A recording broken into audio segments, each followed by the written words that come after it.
What if I told you that you could bake the moistest, richest, most decadent chocolate cake of your life using absolutely no eggs, no butter, and no milk?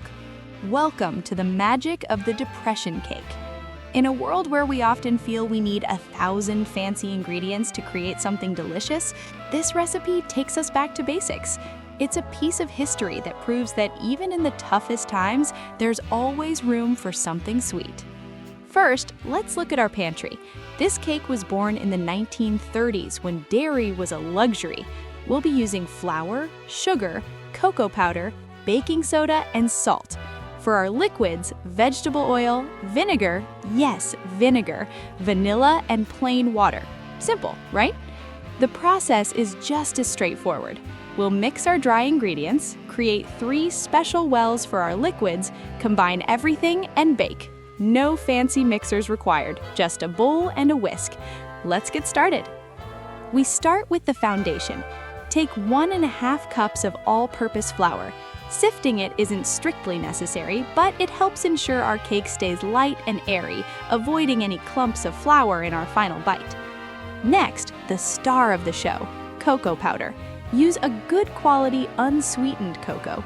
We need about 3 tablespoons. This is where that deep, dark color and soulful chocolate flavor comes from. Now add 1 cup of sugar. It might seem like a lot, but remember, there's no fat from butter or eggs to carry the flavor, so the sugar works hard here. Add a teaspoon of baking soda, our leavening agent, and a ½ teaspoon of salt to sharpen the chocolate notes.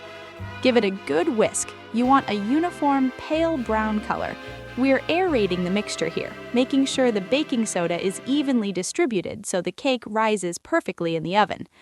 Now for the iconic part of this recipe. Using your spoon, make 3 wells in the flour mixture, 2 small ones and 1 larger one.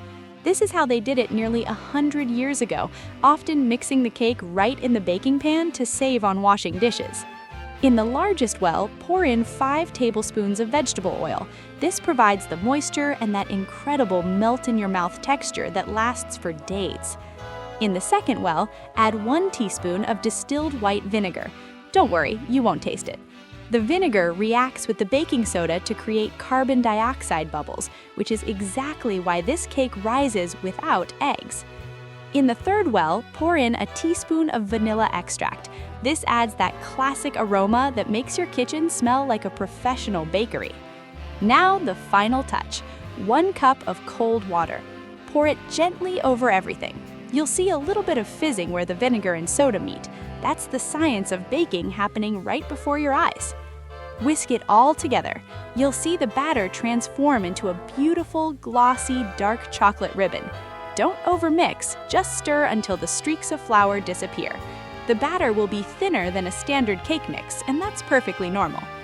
Prepare an 8 by 8 inch baking pan. You can grease it lightly with oil. Pour that liquid gold right in. See those little bubbles? That's going to be our fluffy texture. Into the oven it goes.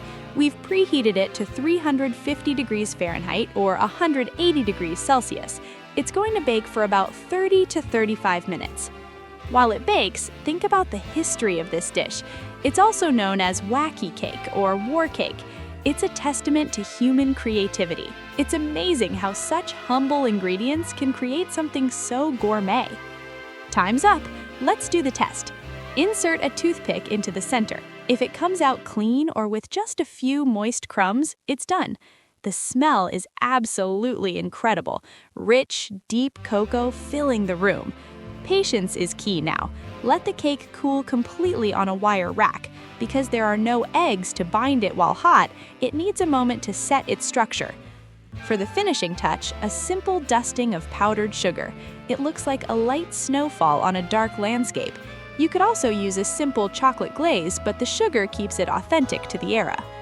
Let's cut into it. Look at that crumb. It's tight, moist, and incredibly soft. It's hard to believe this was made with water and vinegar. Serve it as is, or perhaps with a side of fruit. It's the perfect afternoon treat or a quick dessert for unexpected guests, since most of us always have these ingredients in the cupboard. The first bite is always the best. It's not overly sweet, but the chocolate flavor is intense. It's proof that you don't need a huge budget to make a world-class dessert. Thank you so much for joining me in the kitchen today to recreate a piece of history. If you enjoyed this budget-friendly recipe, please give this video a thumbs up and subscribe for more culinary secrets. Until next time, happy baking!